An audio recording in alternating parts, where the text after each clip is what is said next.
And here's what our snowfall looks like. Here's my foot for impression. She's packing on a little bit out here, and of course the wind is just relentless. But it's been straight line winds pretty much, if not that fast, but you know, windier than windy, and like the snow is just going pure sideways all day so far, pretty much since about 10 or 11 this morning. But no, the truck doesn't look as covered, but it's really high right next to the truck there. It's probably halfway up to my knee. So we got some snow. Welcome to Minnesota in December, finally, this year, 2020.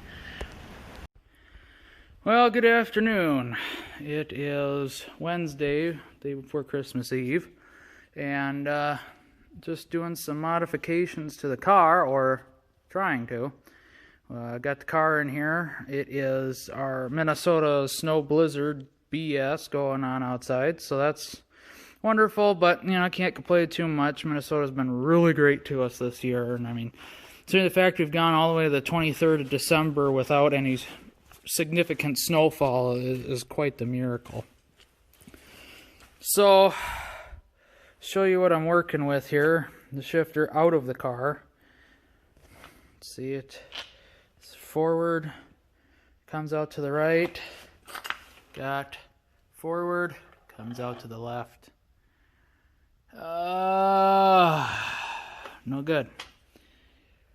Now, obviously it's an 05 shifter.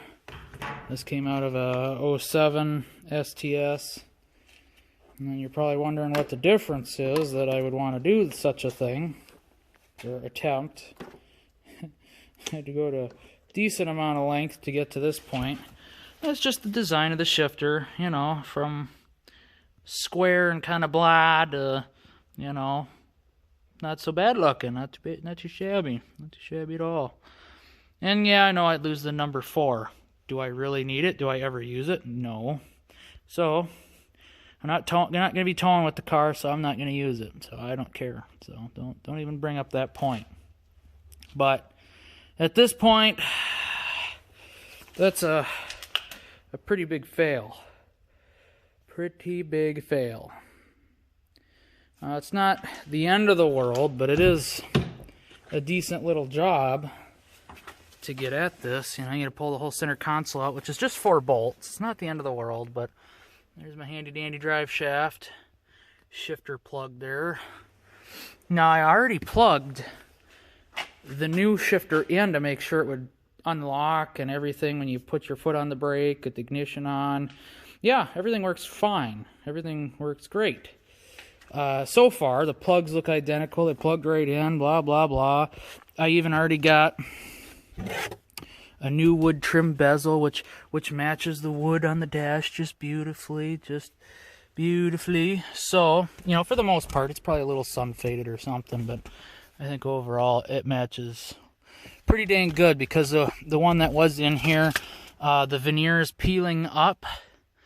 It is also cracked, you could see, and it is pretty heavily faded. It's almost yellow, yucky looking, nasty. So, and it does not match the console or the center stack or any of the doors at all. So I just thought, you know, a little sleeker. It's kind of like the Cadillac emblem at the bottom, nice little V, so it kind of goes with Cadillac, but unfortunately they had to do things differently. That's just annoying to me, big time. So I don't know what to do. Obviously, I guess if you could say obviously, my initial what I wanted to do this year, or while the car is sitting in here for the winter, was try to do a 6-speed transmission swap. Not a manual, an automatic swap. I would really, really, really, really love to have that 6th gear. And I know, I've already mentioned it on the forums, I've already gotten the whole hoopla from everybody. It's not going to be worth it. Why would you want a 6th gear? It's not going to do a whole lot for you. If that 1 extra mile to the gallon ain't going to make up, blah, blah, blah, blah, blah.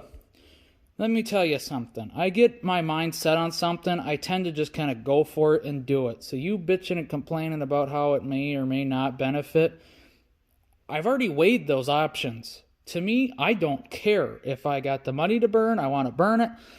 And that 6th gear at the speeds I drive is going to help tremendously. Yes, if you're doing highway speeds, 75 miles an hour, it's not going to make the world a difference. But if you're doing 85, 90, it makes all the world in the difference in the world. Because I can tell you, doing 85 to 90, we're doing over 3,000 RPM. Now, that's when the exhaust starts, that's like the bellowing zone of the exhaust for this car. So having that 6th gear is going to go a long way to bringing it down below 3,000 RPM and being able to just cruise, having that extra little ratio. Yes, I know. You could change out the rear gear ratio so you could do. I don't want to. The car frickin' kicks ass as is. Why do I want to change my ratio and change everything about the driving dynamics of the car? I like it the way it is. I just want that 6th gear to give it that extra little drop in RPM. Easier cruising speed. Why don't you just buy a new car? I don't want a new car. This car's got a huge story as is. I bought it for $700. Blow an engine, replace the engine, runs and drives beautifully now that it's got different tires on it. It brakes, the whole 9 yards. I mean, why do I want a different car? This car is just a story of its own as is. So that's where I'm at. Now, whether or not I'll get to that 6th gear transmission, I don't know. I have bigger fish to fry, and this is a wrinkle in the plan. Now, I got my stuff dirt cheap. I got that wood trim panel and the shifter from a salvage yard, obviously, I guess, up in Royalton. Paid $42 for this shifter and the wood bezel together. That's an amazing deal, because you look online, the next cheapest one, $93 for a shifter of this style. Now, obviously, I could sell it and make plenty of money, because there's ones going for $150 all day. I mean, that was one of the next cheapest ones on Carpart, which is where I located that shifter. It was $150. Well, sorry, not doing that. So, $40, great condition. He even pulled the bezel out and gave it to me for free. Scores! So, we're all about that kind.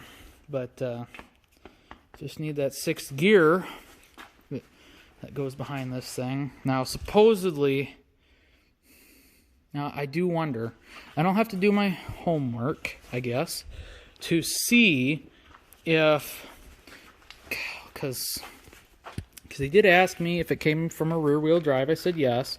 Now, I think that this came out of a V6 model. Now, I don't know if the transmission is almost identical between this 5-speed and the 6-speed for the V8, or if the transmission, yeah, I don't know. I would think the V6 transmission would be about the same as the V8 transmission, but I don't know. I'll have to look online. But, that's got me thinking. Because maybe it's the wrong shifter. Maybe that's for a V6 rear-wheel drive, if that transmission's different than the V8 transmission, and so on and so forth. I don't know. So I'll have to look at that. But either way, that was a screaming deal. I'll tell you what. I should buy. He had like 2 or 3 of them for $40. I should have bought all of them. So, buy them for $40, sell them for $150. Suckers. So, you know, just make a quick buck. But anyway, so yeah. And this headlight is just being a piece of shit. Look at all that moisture. Just absolute garbage. You want to know something? The factory headlight has 2 breathing ports, one on each side. You want to know something? They're not plugged. and I took the little foam insert that was inside the breather out so it would flow more or whatever. And I even drilled a hole in the side cover. Now you're like, well, that's your problem. You drilled a hole. Now, let me tell you something. Yes, I know this has moisture in it. I just washed the car today, so there's a little bit of fog in there. But let me tell you something. This dries out every single time. There's less moisture in it now than there was earlier today when I got back from the car wash. So this dries out, never has moisture on its own like this one. This one's had moisture in it for over a week now. And this is after I spent an hour with a hairdryer drying it out outside the car. And then putting it in the car, going through a car wash, having it do the same thing the left one's doing, but not drying out.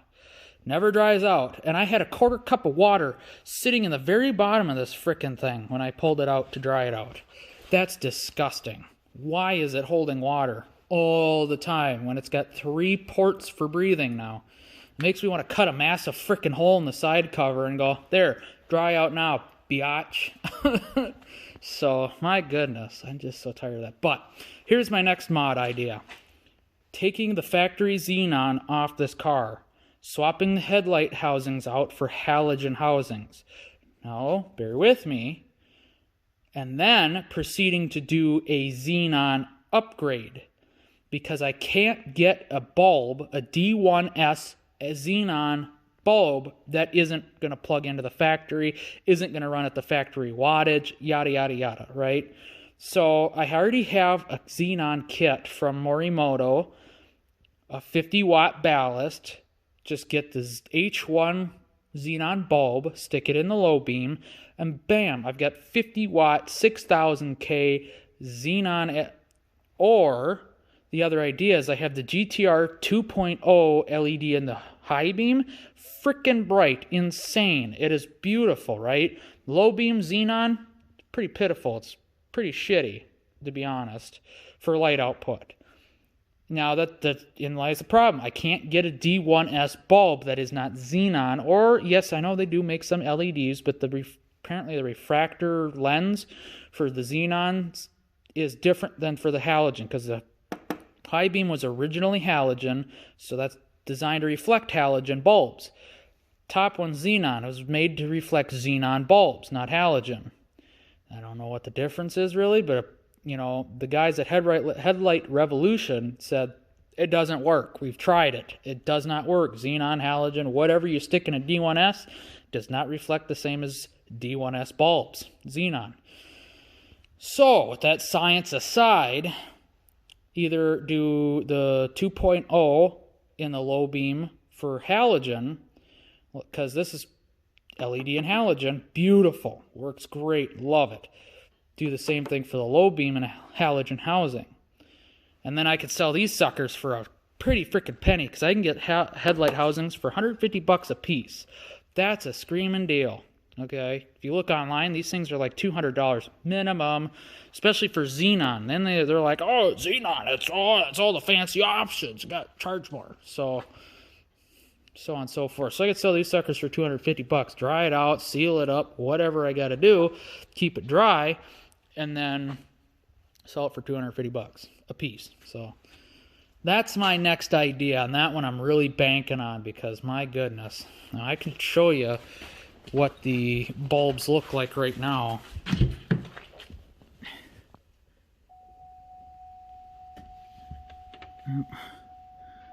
Okay.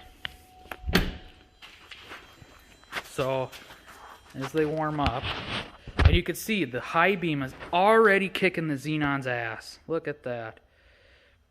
Just the brightness factor is just insane. And all the light you're seeing, high beams. Where's the low beams? Oh, I don't know.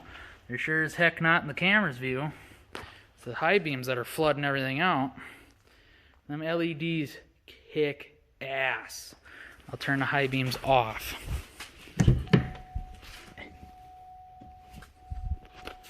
Okay, so there's low beam. It's not bad. I like the color. The color is nice. Not that you can see, but the color is really nice. I like it. But I don't like the brightness, because at night it's pitiful. It's so pitiful. Once you turn on the high beams and then you have to turn the high beams off for cars and stuff, Oh man, I mean, it's like, did I just turn the headlights off? Where did my headlights go? I can't see a thing. The only thing I can see are the fog lights, and those are halogen, and they're piss yellow color. Ugh, those I gotta upgrade yet, but that's a different story. But I'm telling you, the low beams are freaking garbage. I mean, they look great in person, but looking down the road, no, they're garbage. So that's the whole thought process going on right now. It's a whole hoo-ha and Jimmy John. Now, driving back from Michigan, I was feeling a pretty good shimmy in the front end. And we got a loose tie rod happening on the passenger side. So at some point, this guy's got to get all new tie rods. One's going, they're all going. So that age-old thinking, and it works. So we'll get new tie rods on her. So, and then I got to do strut tower bushings yet. I have the bushings, as I said previously, but I got to disassemble the entire front end, and we'll be doing tie rods when I do that. So all will be all done, which would be nice. I was contemplating doing control arms with bushings and ball joints just to be on the safe side. It's 100,000 miles. It's when everything breaks down. So, but I don't know. That one I'll have to think about. And I don't know. We should probably be able to see it somewhat maybe now. I don't know. The tire in the way. You can see how the strut's all oily and dirty looking. It's leaking, but they still work. And that's kind of a conflict of interest to me, because they're $350 a piece or so per strut. That does not include springs. That does not include bushings. That's just the shock absorber. Then I got to transfer the springs, and I got to put new bushings on. But the shocks work still, and that's what I'm getting at, I guess, is it'd be nice, but that's a $700 to drop on front struts. I already did the rear ones, granted, but the front still work. The rear ones didn't. There's a big difference. So I think I'll ride them until they die, and then drop another $700. Cadillacs aren't cheap, but they're fun. They're very fun. So I enjoy driving the snot out of this car. It's fun. I really enjoy it. But I really would enjoy it with a 6th gear, and I'd really enjoy it with a little bit more modern touch of the updated shifter look. And we've already got the updated grille. Looks great. And you get some super ultra bright xenon.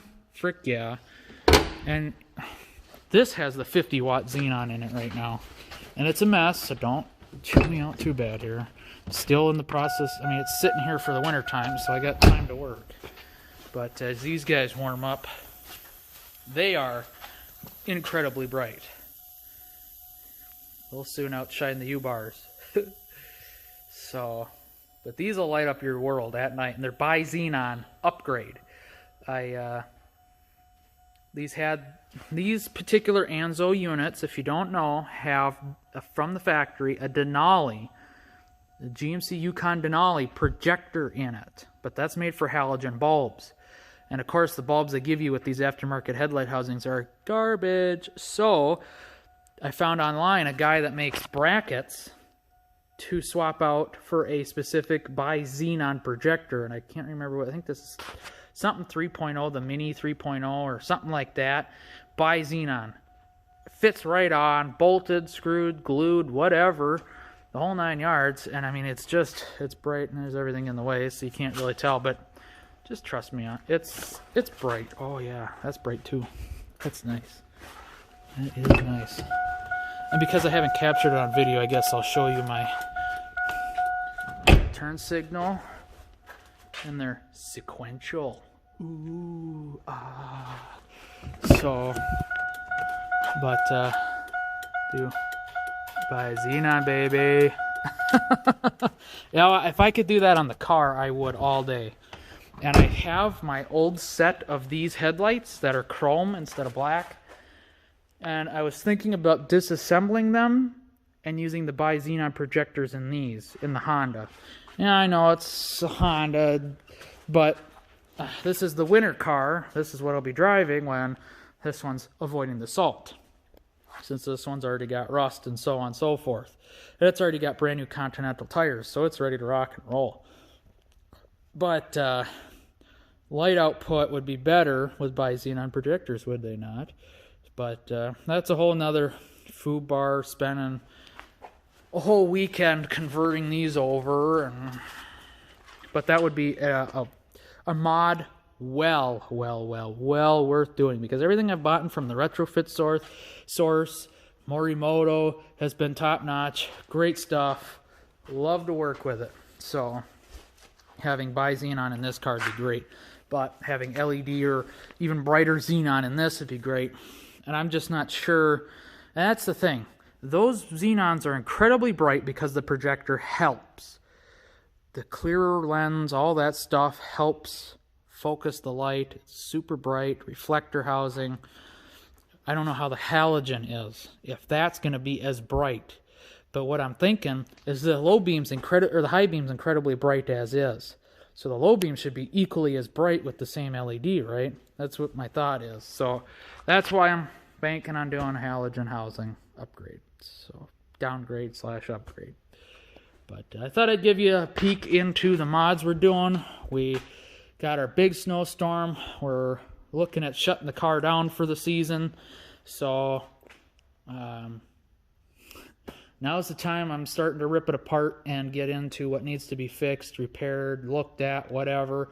Because here's the list so far. I'm looking at Gibu joints, the carrier bearing for the drive shaft, and then doing front bushings, tie rods. If we need to do ball joints and control arms, we will do so, but that's kind of lower on the totem pole. Contemplating doing a 6-speed upgrade, but that's, I mean, we have already got money going into the other parts. It also needs a battery. For some reason, I can't keep a battery in this thing. Now, it's not the car, it's the battery. These batteries are old. These are batteries I've had sitting around. They've been fully charged. Every time I look at them with the multimeter, they're fully charged, sitting on the shelf. But it is cooler in here all year round. So, and this battery's just about left me stranded a few times now. So that's less than ideal. And my $40 red top battery, Group 78 that was in here, 800 cold crank, which I think this car is rated for 650 cold crank factory. That battery ended up dying, or pretty damn close. Yeah, it actually did die, pretty much. I charged it up and load test it, and garbage. So that's less than ideal. We also have some oil leaking from our cam phasers. I don't know if that just comes off and I can put new gaskets in there and get that to quit leaking, because that's about the only leak other than the radiator hose. That guy needs a different clamp. That's leaking. So, but other than that, we're doing really great. I was contemplating a fan clutch as well, just so we don't have fan clutch issues. If you're 100,000 miles, we should be doing that.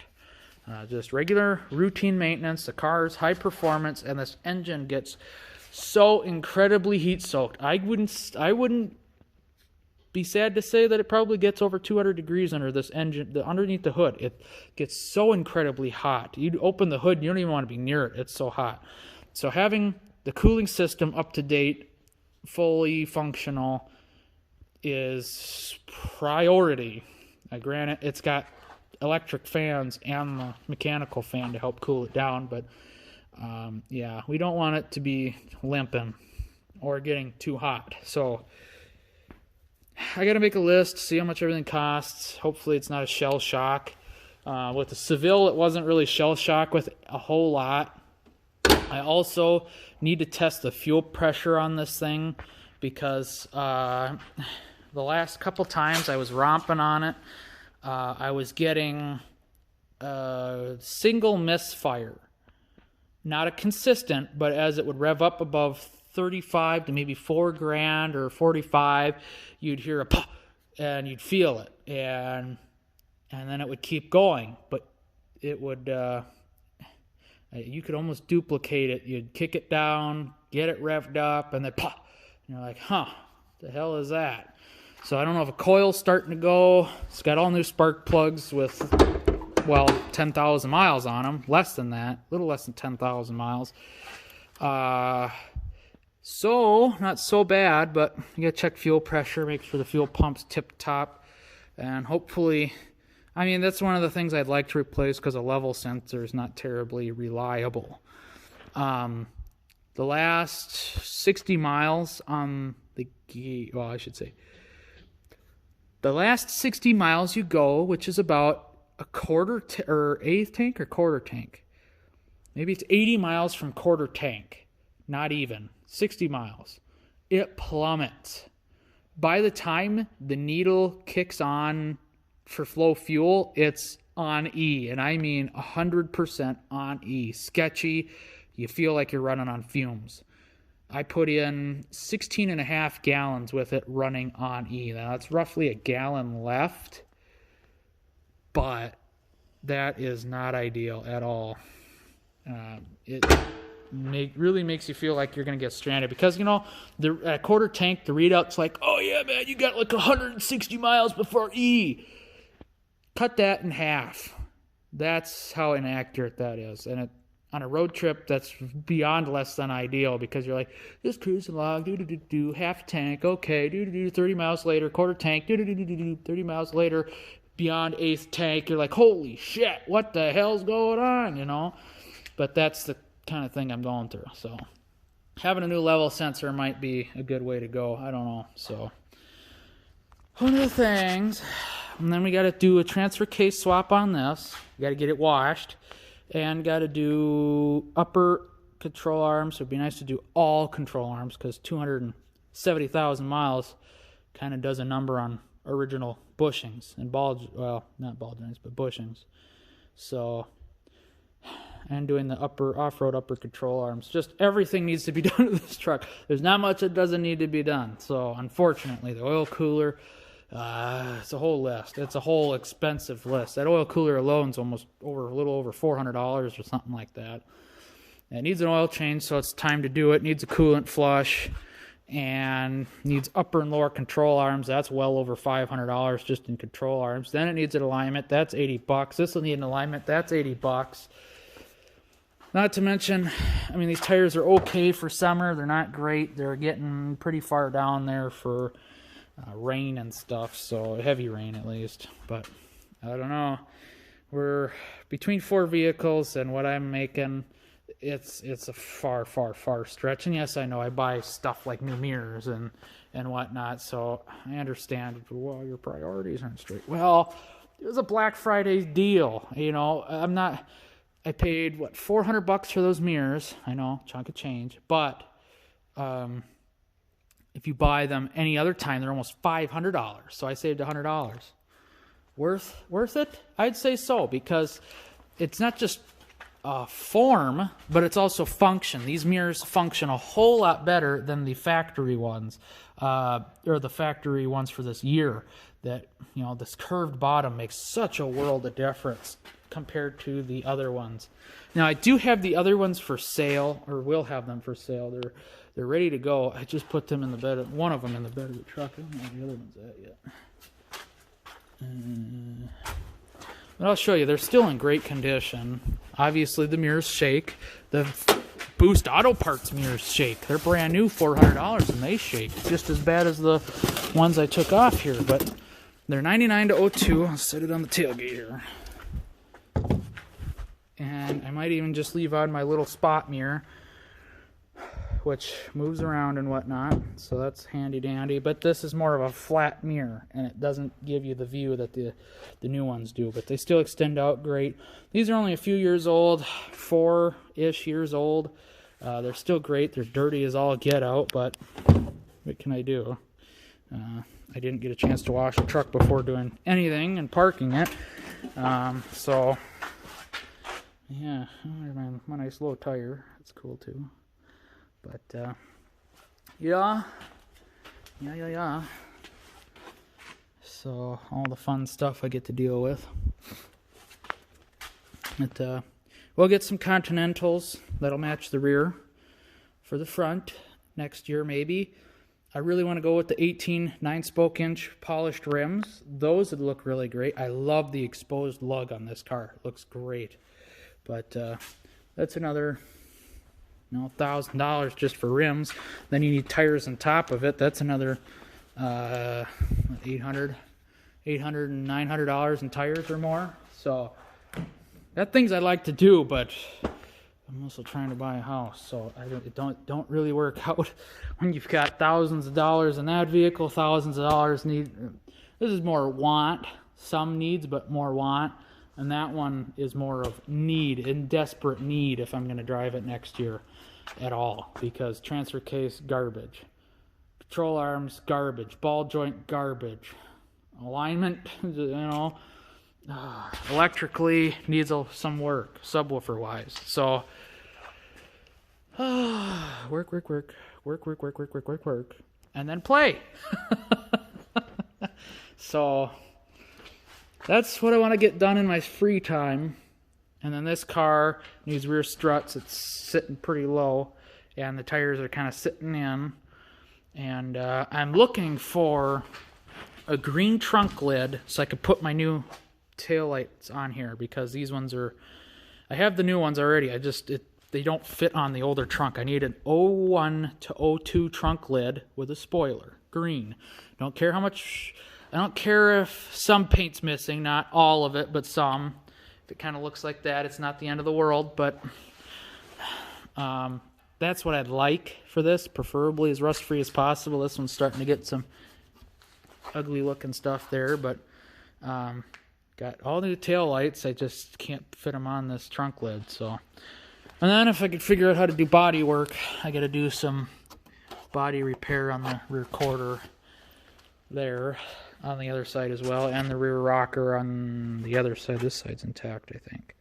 So other than that, this car will be great. If I could get rid of the rat smell, that'd be perfect. That was the whole plan, was to get rid of the rat smell and sell the thing eventually. And well, that's just not happening. Just all the money I've already sunk into the thing. It still reeks like mouse. Another mouse got in it type of thing. And you know, I already had the whole entire dashboard, the whole heater box out, and I sanitized the whole thing, and it still didn't get rid of the smell. So I don't know. And then the extra mouse really helped implant that smell, and he's living underneath the cowling here, which means I got to pull the wiper blades off to pull that stupid plastic thing off. I hate pulling wiper blades. So this has already become a 30-minute video, but I hope this helps highlight some of the things I've been planning, things I've been working on behind the scenes.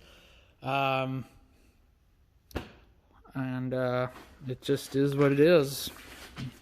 But fortunately, I'll have to do some research, see if the shifter for a V8 rear-wheel drive from an 07 is the same design transmission for this, just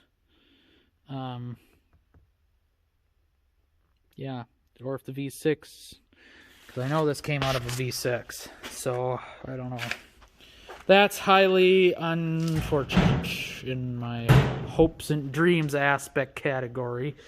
But we get this one plopped in there and kind of bolted down so mice can't pop up through the tranny tunnel. Let it be another little fun experience. They will not enter this car. I tell you what, they will find themselves a very, very bad fate if they do. This is my good car. It actually smells nice. So does my red truck. My gray one kind of smells like a work truck, but not nasty, just like grease, I guess. I guess if you, depending on which grease, if it's gear oil, it stinks, but it's freaking... Okay, it's a two-handed job. So, hope y'all enjoyed. Stay tuned for more updates and whatnot. And let me know what you guys think in the comments down below.